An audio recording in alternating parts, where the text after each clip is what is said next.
What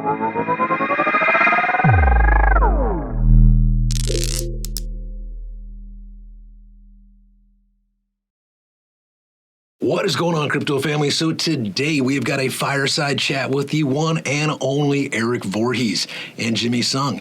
I kind of moderate of sorts. I just ask impartial questions. I really don't weigh in too much on anything. Let them kind of speak their minds. It's a pretty spirited and fiery debate on Bitcoin maximalism versus Bitcoin minimalism. So make sure you check it out. I'll see you over there. What is going on, crypto family? So today we have got Jimmy and we've got Erik with us. They obviously don't need an introduction, but I'm going to let them do it anyway. So if you would, Jimmy, maybe tell us a little bit about yourself, how you got into crypto, all that kind of cool stuff. Just kind of keep it brief, and then we'll jump into the chat after Erik tells us. Yeah, I'm a Bitcoin developer, educator, and entrepreneur. I've written a couple of books on Bitcoin, and I've been teaching courses and doing lots of stuff related to Bitcoin for last 7 years or so. So that's what I do. Awesome. How about you, Erik? Yeah, so I'm Erik Voorhees. I've been in love with Bitcoin and the crypto ecosystem since 2011. And I'm the founder and CEO of Shapeshift. So that has been my sole project for the last little over 6 years at this point. Yeah, very, very abbreviated bio. You've done a lot more than that for sure, both you guys. But I guess today we're going to talk about in this fireside chat, we're going to talk about Bitcoin maximalism versus Bitcoin minimalism. And, we're pretty much all familiar with Bitcoin and then its mysterious, beginnings and the value it can offer to the world. But there are a ton of different blockchains out there. And yes, they may not have the decentralized, nature of Bitcoin.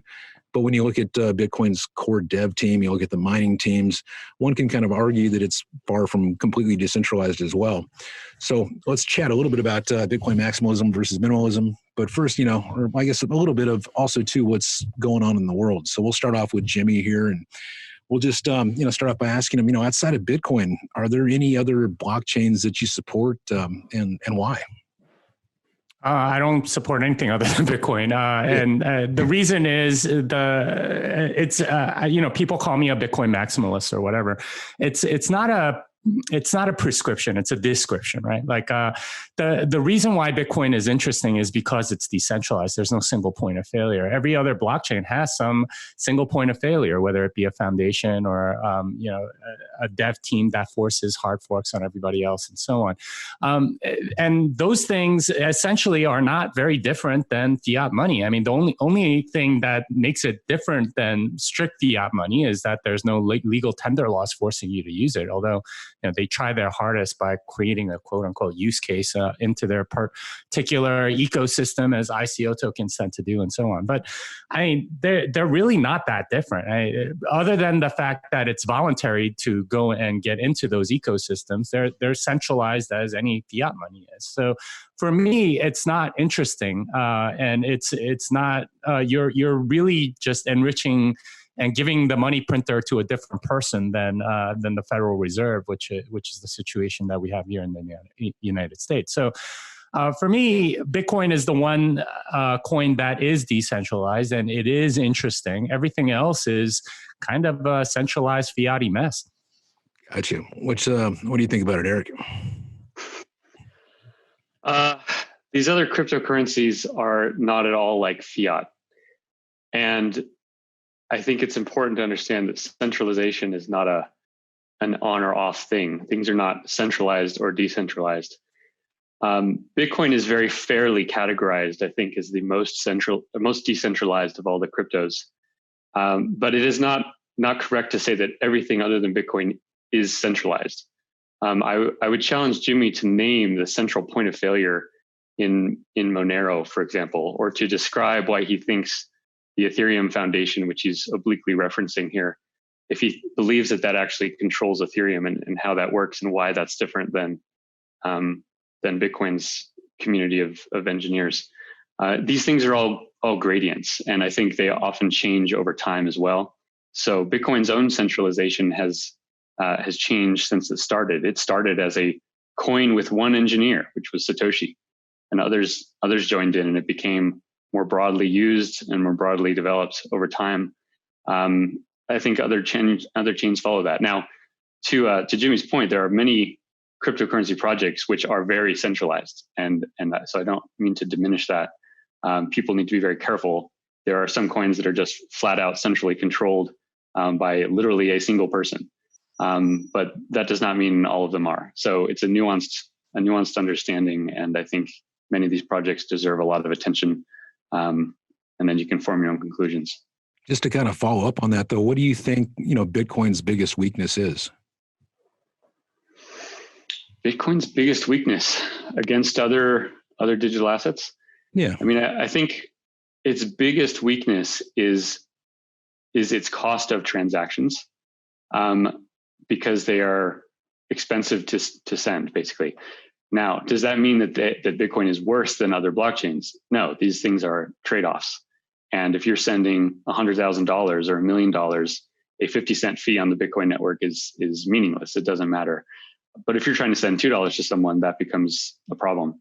So I think Bitcoin's biggest weakness is that element. But it's designed in that way intentionally. And by being expensive in that way, it's gotten certain other advantages that I think are worthy of consideration. What blockchains, aside from Bitcoin, do you think kind of addresses those problems and allows for, use? So you got the transaction costs, and obviously there's speed that's an issue as well. What blockchains out there do you think do a good job of this? They do it all with different trade-offs, right? And each of these blockchains has different speeds of transactions, and those transactions have different levels of security based on the blocks that you get, right? So Ethereum, you'll get a block roughly every 15 seconds. Now, does that mean Ethereum is better because its blocks are faster? No, it just means that it's different. It means you'll get a first confirmation of an Ethereum transaction much faster than a Bitcoin confirmation. And so for certain applications, that's really useful. But it's not something that's like one is better than the other. I think even, Litecoin is a really good example here, because Litecoin is basically the same as Bitcoin in most of its design, other than it is 4 times faster. Why hasn't Litecoin overtaken Bitcoin? Because speed of transactions is not the only important thing. Cost of transactions is not the only important thing. What do you think, Jimmy? Anything you want to add to any of the responses? Yeah, so I would strongly disagree with Erik on pretty much everything that he said with regard to centralization. Decentralization is definitely binary. You either have possession of your own coins or you don't. Right now, I control my own coins. If I had my coins on Shapeshift or on Coinbase or some other place, then I wouldn't have control over my own coins. That much is very obvious. Well, I mean, but if okay, so maybe not Shapeshift, but if I had it on Coinbase or Bitfinex or wherever, if I had my coins on those services, then I would not have control over my own coins. That's what you would call centralized. Now, these coins, you either have a single point of failure or you don't. If you have a single point of failure, then you are centralized, regardless of whatever other what I would call like decentralized theater you put around it. You can have a foundation that's supposed to be decentralized and all these people that are differently elected and so on, but it's still centralized in a very practical sense. Now, Erik pointed out 2 coins and challenged me to point out the centralized nature of both of these. So I'll tell you exactly. Monero, they hard fork every 6 months, and we know this for a fact that that in order to stay on the Monero network, you have to upgrade your client, and if you don't upgrade your client, then you're kind of out of luck. You may be listening on transactions that like don't apply to you, because the blockchain basically goes along with whatever the Monero core devs say it is, and based on the hard forking nature of whatever it is that they do. So they've had multiple hard forks in the past where somebody tried to continue the old chain. Of course, those weren't successful, but that tells you that they control what Monero is. If for example, the Monero core devs decided, hey, we're going to print like 10 million Monero to ourselves for whatever reason and hide it from everybody. They could do that, and unless there were people that audited the code and figured out exactly what's going on, no one would be the wiser, and like you would have some insane inflation without anyone knowing. I'm not saying that they would do that, but that's something that they certainly have the option to do, and it's in the same way, very very similar to kind of like trusting that the Fed won't print another $6 trillion. Ethereum Foundation, they too have hard forks, and they too like sort of have a roadmap, and they say that they're going to go towards Ethereum 2.0 and so on. All of these organizations sort of control the coin and decide on what direction that they're going to go. Ethereum famously, the Ethereum Foundation and Vitalik Buterin in particular, back in 2016 had the DAO incident, and they decided that this class of transactions was not something that they wanted on their chain or deserved to be reversed based on whatever judgment that they decided to make, and therefore they changed the ledger to whatever it is that they wanted. This is not any different than the U.S. government telling you that they don't like you and they don't like what you're trying to do politically, or if they accuse you of selling drugs or doing child pornography or whatever, and seizing your bank account. That's essentially what they did with the DAO incident. So who's they? I mean, both of those. The Ethereum Foundation and the people that decided to hard fork Ethereum back in 2016. So what both about of the those miners? are very. Huh? What about the miners? Do you think the foundation just guides things without the miners or the users? Well, I mean, fact of the matter is, if you're running a full node on Ethereum, you have to follow the Ethereum Foundation's software that they put out. Otherwise, you're not on Ethereum anymore. And they hold the copyright to the. They hold the copyright to the name Ethereum. They do all of this stuff in order to make it so that you can't really like fork Ethereum very easily. I mean, essentially what they're doing is they're centralized. They're the government of Ethereum, and they get to do whatever the hell they want. And we've seen it multiple times. So, I mean, to say that it's a gradient, it's really pretty simple. It's either you have control over your own coins or you don't. In the case of something like Ethereum or Monero, I mean, despite what you may think, you actually don't control your own coins, because people that before the DAO incident, there were a bunch of people that thought that they had Ethereum, but then after they rolled those transactions back, and as a result of their piss poor security, they ended up like having to revert that so that those people didn't get that. They reset the ledger. I mean, Jimmy, it's to me that very well. I mean, I hope I tried not to do that while you were talking. So, but go ahead. Why don't you go? Okay. So, did not Bitcoin hard fork in its early days? As far as I know, there was one in 2010 that was that could be considered a hard fork. I mean, there's some debate about whether or not it actually was according to the strict definition of a hard fork. But you can pretty much run any Bitcoin client. Like starting from about 0.3. You can even go further back if you modify a couple of things. And those are mostly like database limits or something like that, and it'll still be validating everything up until today. You can't say that for any like Monero client or Ethereum client. With Bitcoin, you are master of your own node. With all of these other coins, like Monero and Ethereum, like you mentioned, you are not master of your own node. If you're running Monero from before a hard fork, you're not in sync with everybody else, and you don't control your own node. You don't get to validate your own stuff.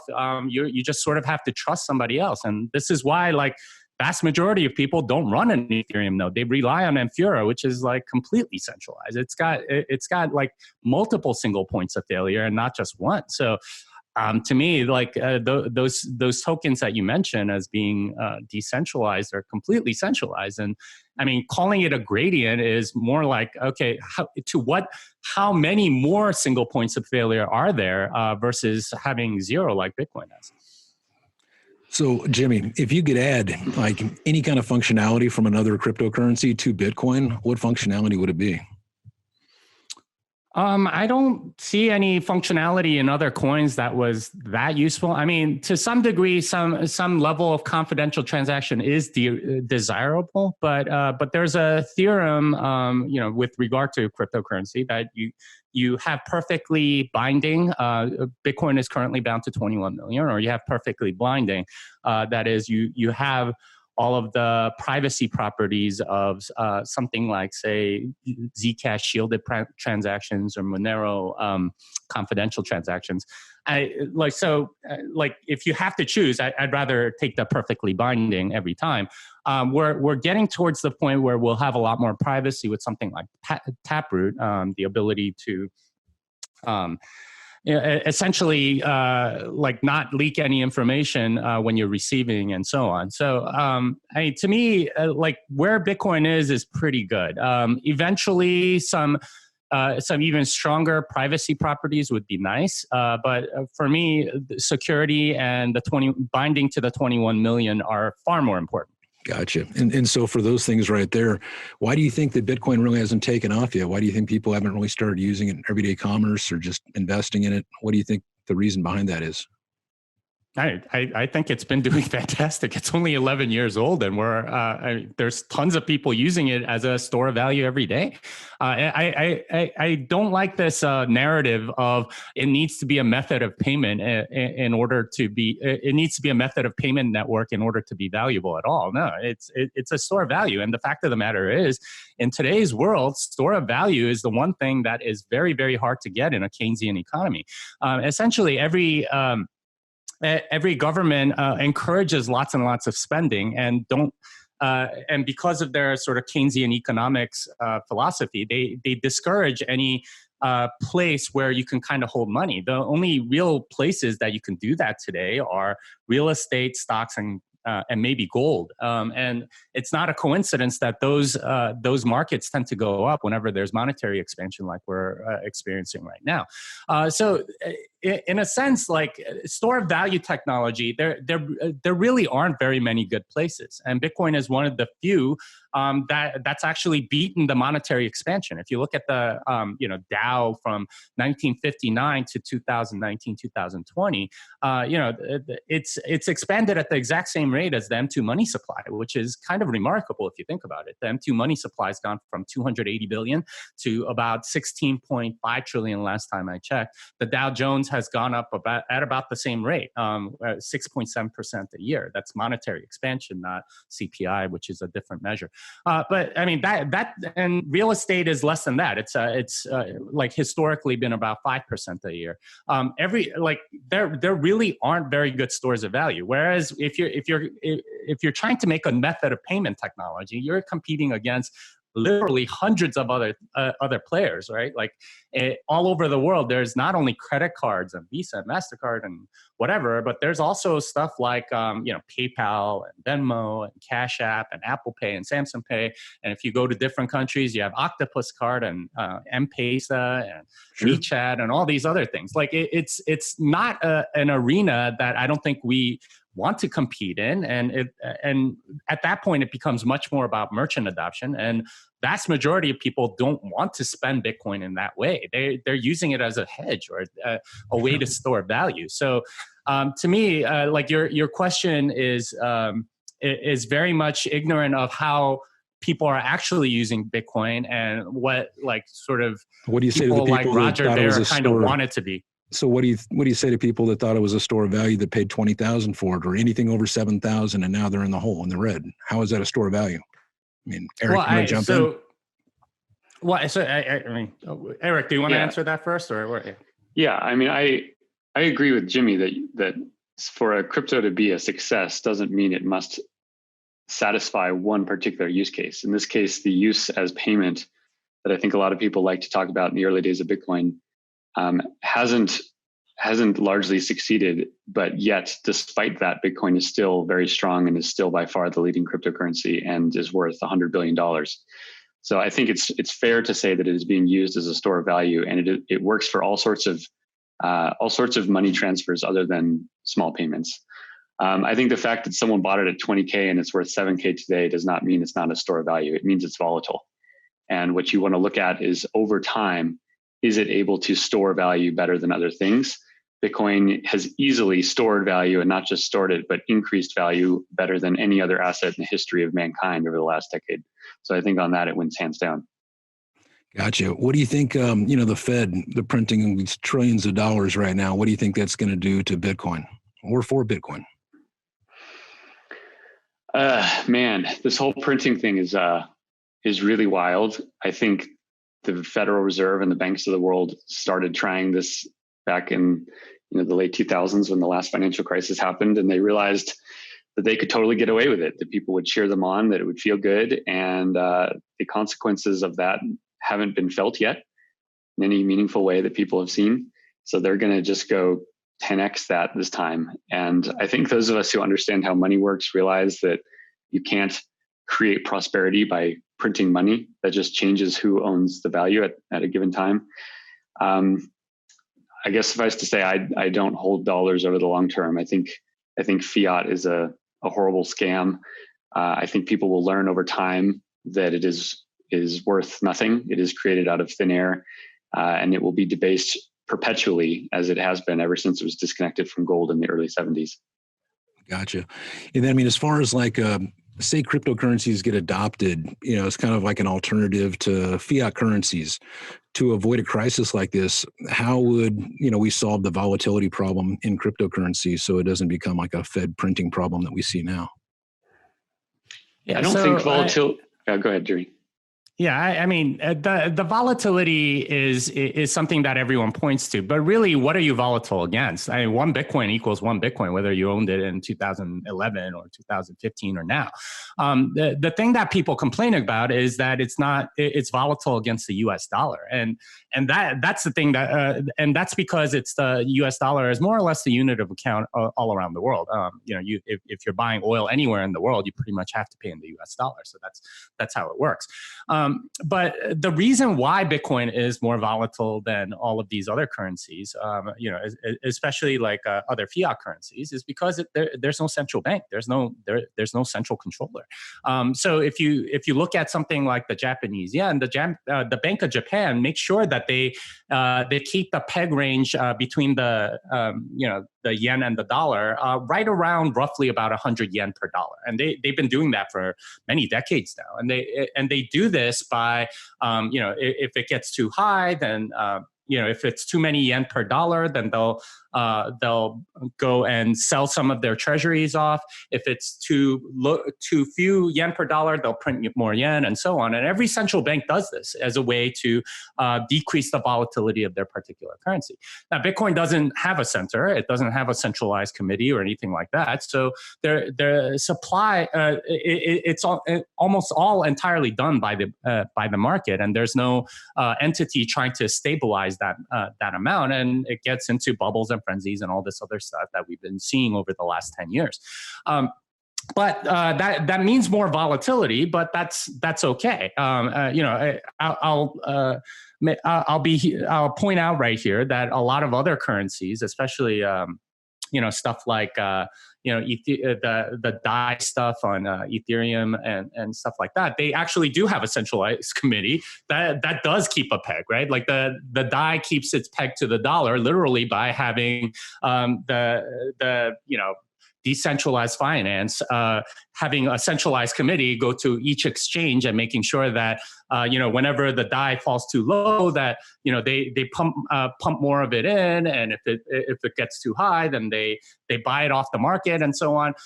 These things all work until it doesn't, right? Like until the central bank essentially like runs out of reserves. So essentially, what you're doing is pushing out the volatility until later, and this is essentially what's happening with all of these, fiat currencies that are not the U.S. dollar, is that they do have sort of like sudden black swan events where things will go absolutely haywire, and the peg will break and it'll drop 50% in a single day. That sort of thing is completely normal in the fiat world. So to say, oh, okay, well, Bitcoin sucks because it has this volatility. Well, I mean, you could have lower volatility by centralizing it, but that's not a trade-off that I'd ever make. And even if you do that, you're just pushing out the volatility until a black swan event later in its life cycle. So in a sense, like you're doing what every centralized government has been doing with their budget ever since the advent of fiat money, which is to push out anything bad for as long as possible, and to sort of add on to Erik's answer from earlier about all of this money printing, how's it going to affect things and so on. I expect asset prices on stuff like real estate and stocks to go up, because that's where the money always ends up whenever you have monetary expansion. And basically, since 1917, the U.S. dollar has been expanding at some insane rate for most of that time. And the measures that we have, at least the data that's available, since 1959, 6.7% monetary expansion every year, and a lot of that, inflation essentially, or monetary expansion, gets exported to third world countries because the demand for the dollar will always be there because it's a unit of settlement internationally. But their own currency tends to suffer as a result. And what we end up seeing is that a lot of third world countries enter hyperinflation as a result of all of the monetary expansion that the U.S. is doing. So in a sense, we're exporting the inflation and allowing third world countries to suffer instead of the U.S. And we haven't felt a lot of that burden. And pretty much everyone in the world kind of knows this instinctually. If you talk to anybody in a foreign country, they go, "Oh, yeah, how come the U.S. doesn't suffer whenever it does this? But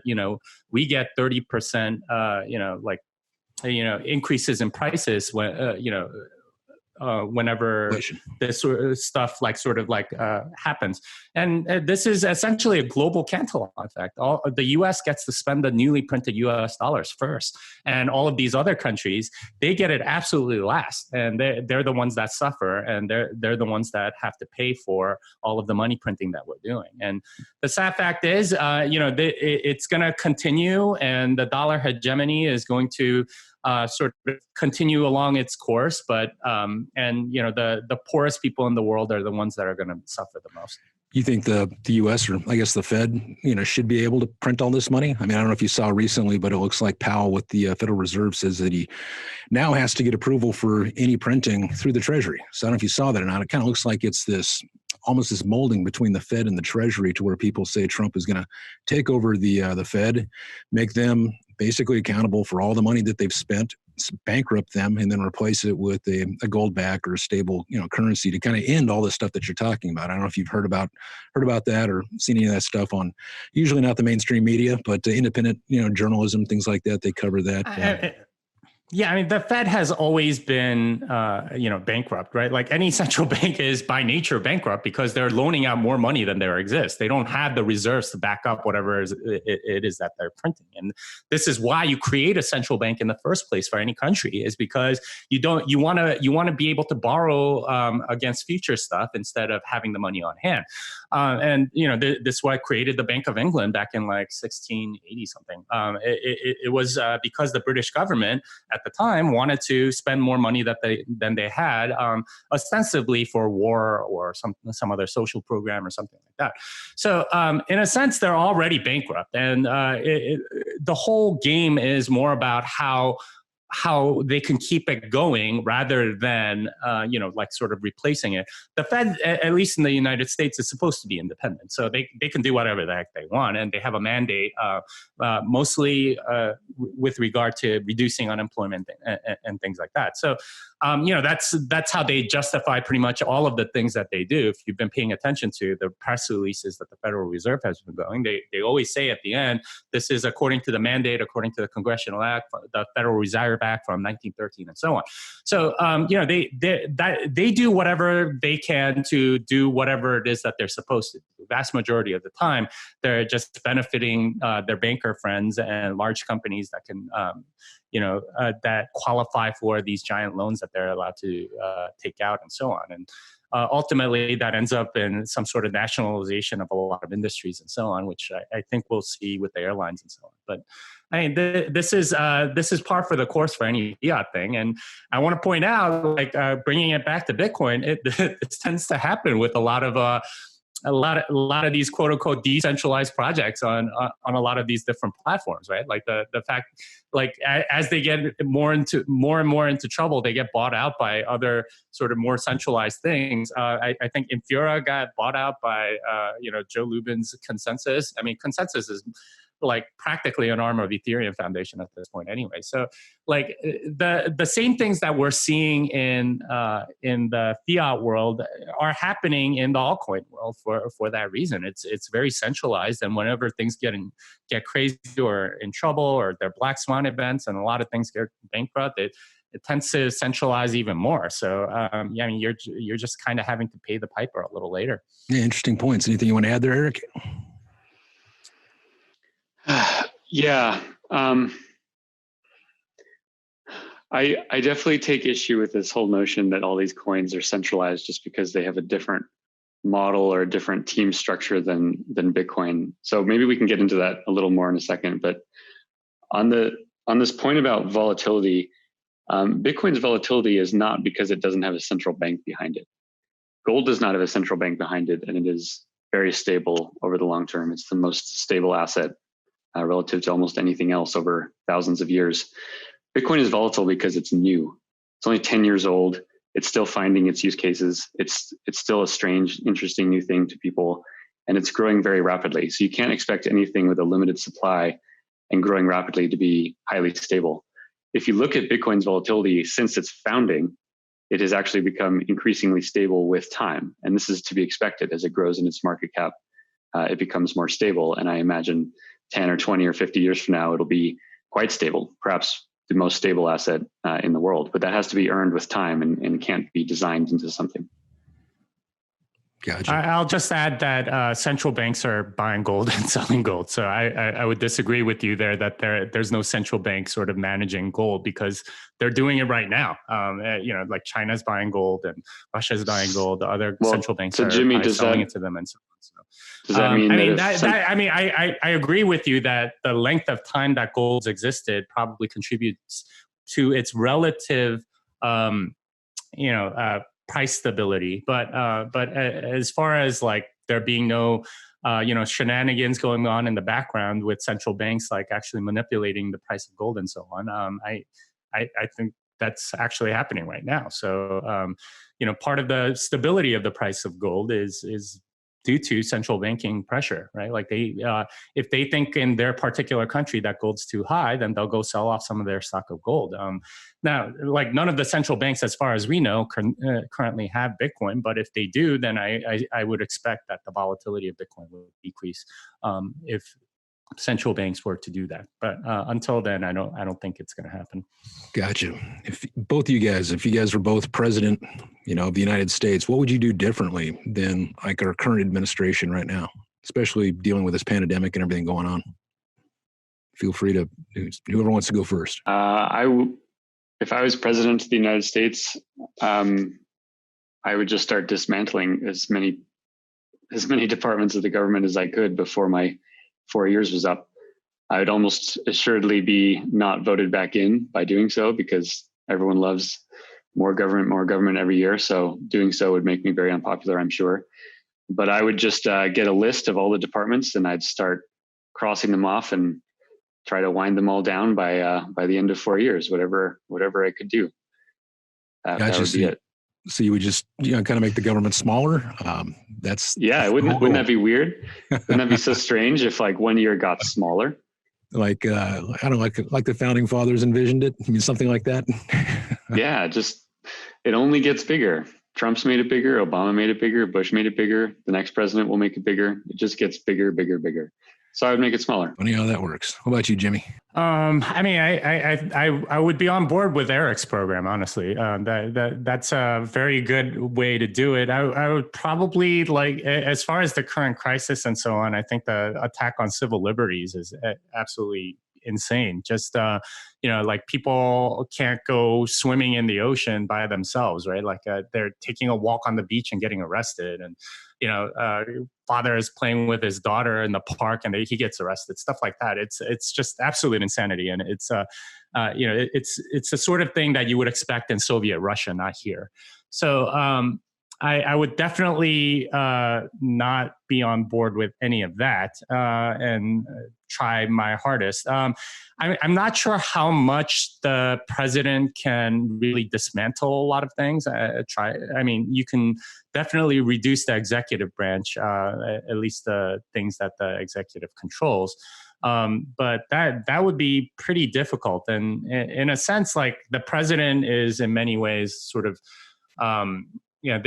they have to go with whatever the rest of the government does. And every CEO of every company kind of instinctively knows this, that like you can try to lead as much as you want, but if you get resistance from the rest of your team, it's going to be a very tough slog. So I suspect like trying to go and dismantle absolutely everything you can is going to be met with like some serious fierce resistance. So I don't know. Like I'm not sure what the best course would be. I have heard like that there's less government in certain things, but I mean, who knows if that's true or whatever. There's a reason I don't pay attention to politics, because Gotcha. it upsets me so much often whenever I listen to any of the news. So I stop paying attention to it. Gotcha. And I guess the last Bitcoin question would be, Satoshi, his vision was, peer-to-peer digital cash. Do you think that one day we'll actually have peer-to-peer digital cash as he actually envisioned, or just a store of value, kind of like you spoke to earlier? Have you read the white paper? Yeah. Okay. Well, what does it say in the first paragraph about what he meant by cash? Well, it's a transfer of, money to and from, person to person. Without without a trusted third party. That's what he meant by cash. It wasn't about like being able to like buy a $5 bag of Skittles or something. It was all about the fact that there wasn't a third party intermediary in between, and that's why he used the word cash in the white paper. If you read the first section, that's what he meant. Is hey, here's Don't this use it for thing. Skittles, use it for houses. Right. No. It's all about not having a third party intermediary. And cash is one thing where you don't have a third party intermediary. If I give you cash, there's nobody sitting in between. Although I guess I suppose we can argue that the Fed sits in between in some way over a long period of time. But that's the main thing that he was saying. If you read the first paragraph of the white paper, is that there's no third party intermediary. So when people like Roger Ver say, well, it means cash, it means like you should be able to do microtransactions or whatever, he's not reading the white paper. He's only reading the first, reading the title without knowing what it actually means. If you read the first paragraph, it clearly says it's without a third-party intermediary. Then that's the unique thing about cash that Satoshi was trying to bring into the digital realm, which honestly we didn't think was possible, but Satoshi kind of made it possible to have a decentralized digital scarcity. And as a result, now you can do things without a third-party intermediary. No one can stop you if you want. If I wanted to send some money to Erik, I can do that without having a bank in between or some other thing in between. That's what it means by peer-to-peer digital cash, not this other thing. Well, let me simplify it even more than I guess, because with cash, you don't have to wait 15 minutes for it to go from one person's hand to the next. So what I'm asking you is, do you ever envision it when it'll actually be like cash? Like it's just instantaneous. Like I want to buy Skittles. It doesn't cost me 4 times what the Skittles cost. It doesn't take 15 minutes. Can I hop in on this one? Sure. So you can send someone Bitcoin and they will get it in about 2 seconds. You don't have to wait 15 minutes. No block confirmations, yeah. You don't need a block confirmation for a bag of Skittles. Sure. Right? Just like when you receive cash from someone for some Skittles, are you pulling those cash under a UV light and checking to make sure it's real? No, the risk is low enough that you can accept the cash right away. Same with Bitcoin. I don't think that would be a fair complaint. Gotcha. So you guys both think that it's used as peer-to-peer digital cash now. You think it's good enough there. I was just wondering if you thought it was ever going to get better, or if it's good enough as it is now, or if we're just going to continue to call it a store of value. Well, I think it's good enough now, but there's other technologies like Lightning that's completely trustless, and it can be done instantaneously as well. Now there are certain problems with that, with like channel capacity, inbound liquidity, and things like that that we're still trying to work out and figure out. Stuff like L2 will probably help with that. But the things that you're describing, as far as like being able to transact very quickly, yeah, it's already there. I mean, it's and on something like Liquid, you can do it in like less than 60 seconds if you wanted to. And like Erik said, like if the amounts are low enough, you're not really going to care whether or not like you wait for 6 confirmations or whatever. The thing is, Bitcoin is mostly used right now as a store of value, and I honestly think it should be used mostly as a store of value. If you're using it to transact or whatever, I mean, there are particular cases where that makes sense.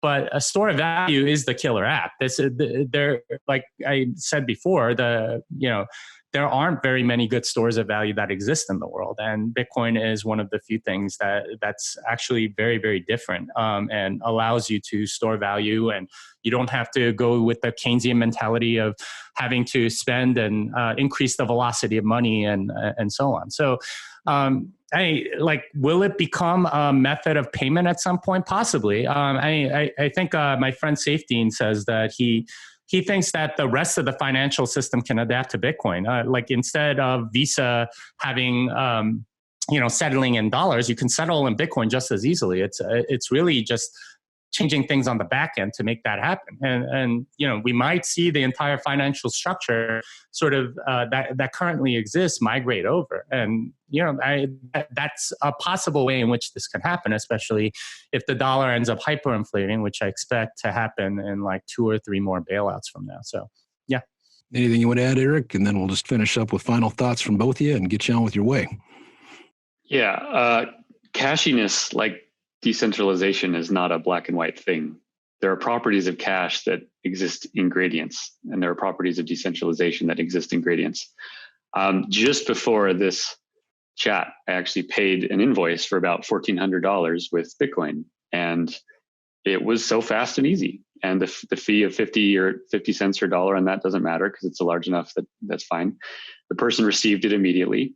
It is better than cash. I didn't have to take physical cash over to that person and hand it to them. I can send Bitcoin to anyone instantly in the world at near zero cost. The fact that it doesn't work very well for super low transaction amounts, that's okay, but that doesn't make it not cash. These are gradients. These are properties and attributes, not on-off things that one thing is or is not. Gotcha. And then as far as once people start using the crap out of it, what happens then? Well, that's a different question of scalability. I would, sorry. Did you want to finish answering this one and then I'll jump in? Yeah. So when people start using the crap out of it, so obviously in Bitcoin's case, it can handle a certain transaction throughput every minute. And if that fills up, then the fee will start spiking. And so the ratio of usage that work for Bitcoin payments will reduce. People will start using other cryptos for their smaller payments. And small might mean $1,000, right? There could be a day when a Bitcoin transaction costs $500 to send. That could happen. And in that case, you're not going to use it for a $1,000 payment. You would use some other crypto or something else. That's all part of this whole marketplace working. I think that's what makes it ultimately decentralized and healthy. If we had one chain and it only worked in one way, I think that is a central point of failure. And I think that would be a weaker system overall. I hear you. What do you think, Jimmy? Well, so So as far as cashiness, at least as defined in the white paper, that is black and white. It's either you have a third-party intermediary or you don't. And the fact of the matter is, with Bitcoin, you don't have a third-party intermediary. All of these altcoins, you do. You have a centralized party that can do that. No, Jimmy, I mean that's Jimmy, what it is. That's. Are you saying on record that every other coin other than Bitcoin has a central intermediary? Is that your assertion? Yeah, because they're centralized. If you do a transaction on Ethereum and tomorrow that the central the core developers of Ethereum decide, okay, well that was for drugs or something, and we're going to hard fork that away and roll that back. They can't. I mean that's essentially what it means to be a third party intermediary, and they can't. If they can roll it back, then it's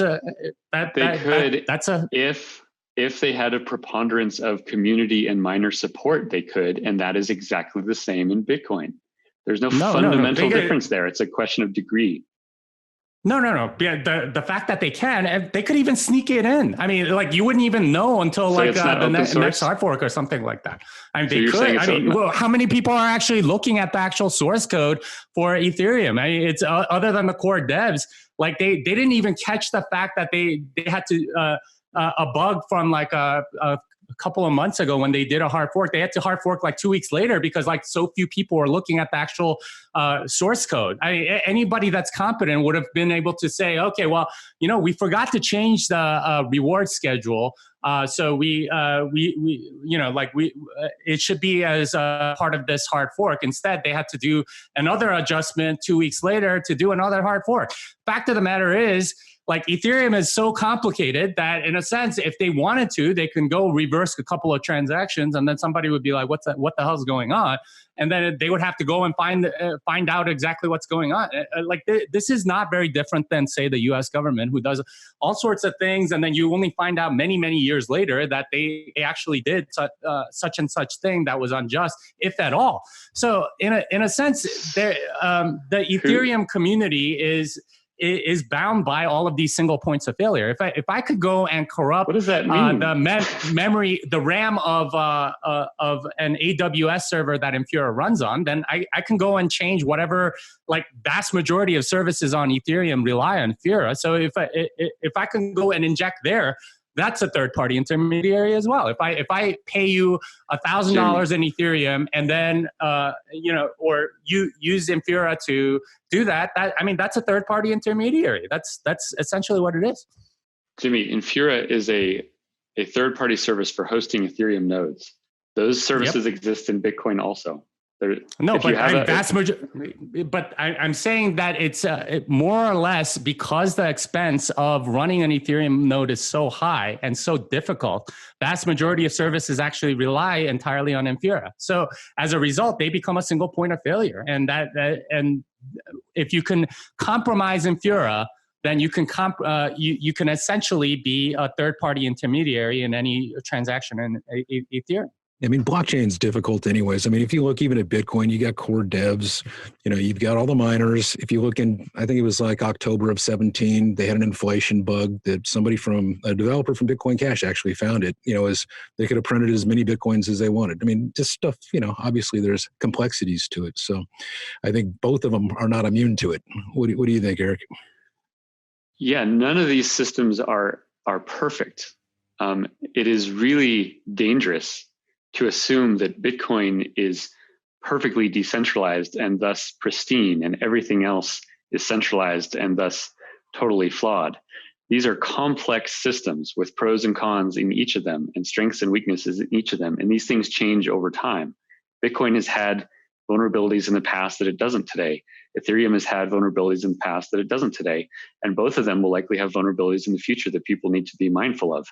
And saying that the vast majority of Ethereum nodes are in Infura, I don't know that that's factually true, first of all. But even if it was, that's not a central point of failure.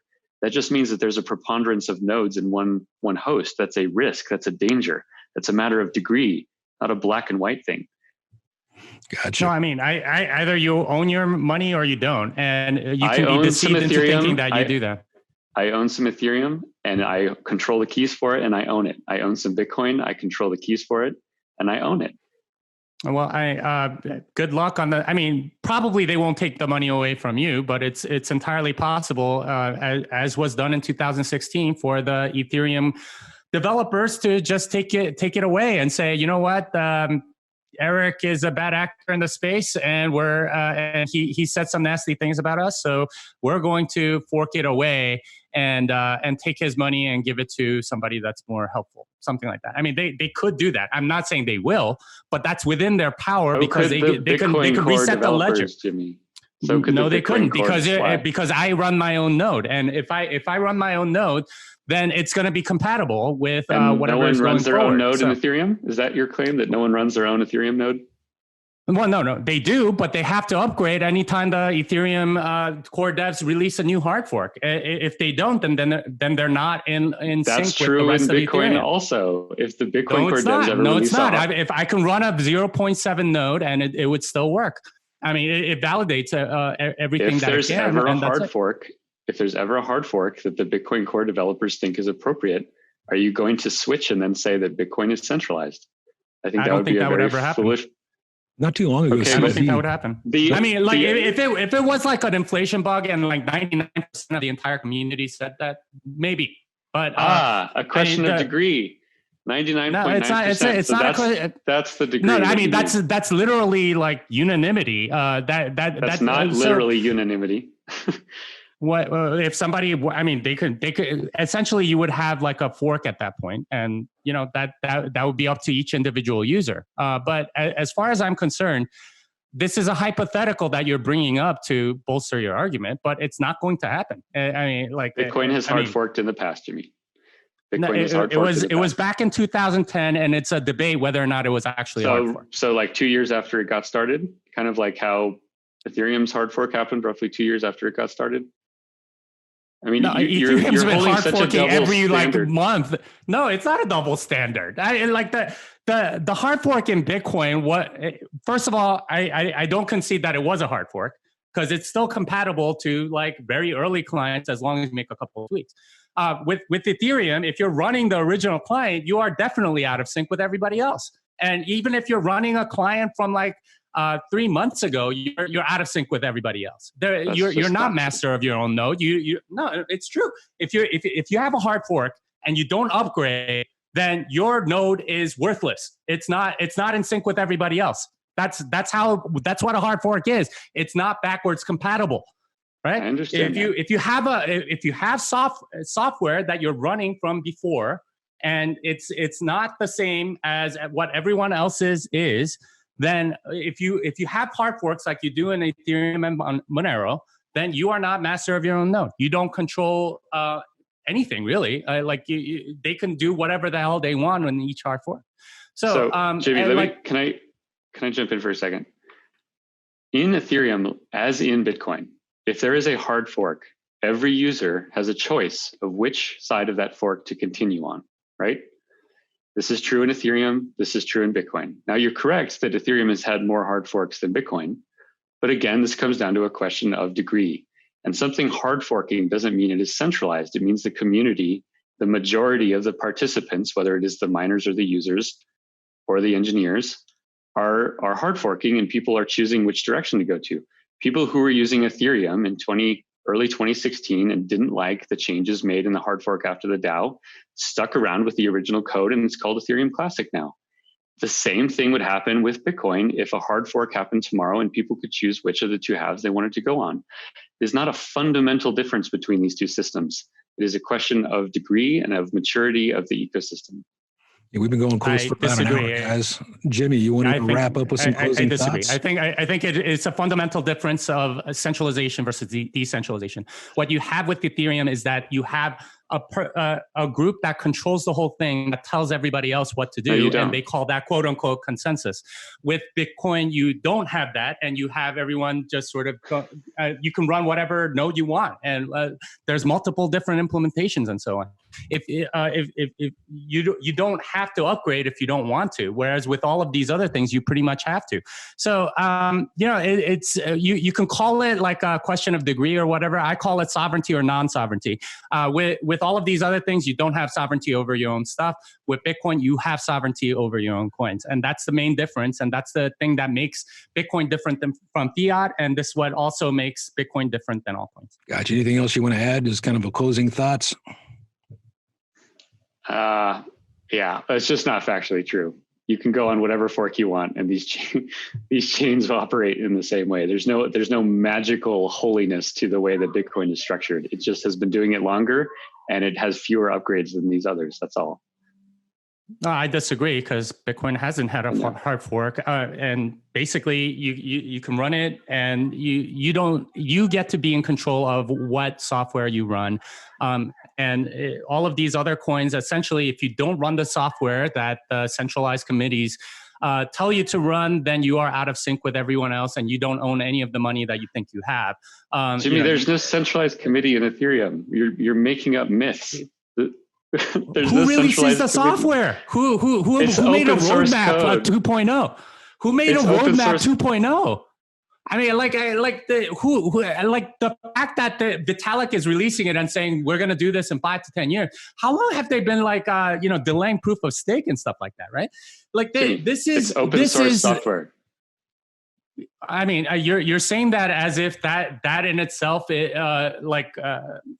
argues for you. All open source software can be just as centralized or decentralized. It's up to whatever system it is. For the fact that it's open source doesn't say anything about its decentralization. It just says that there's a repository that everyone can go look at to see what the software says. I mean, like, that doesn't say anything about your argument. Okay, Jimmy, if you can send me the list of this evil cabal that's in charge of Ethereum, I would very much like to see this list. Send it over. I can tell you right now, it's Vitalik Buterin. That's it. Vitalik he decides Buterin pretty much. Yeah. Decides. Okay. I don't know. I mean, this is what happened in 2016, wasn't it? I mean, do you remember what happened with the DAO?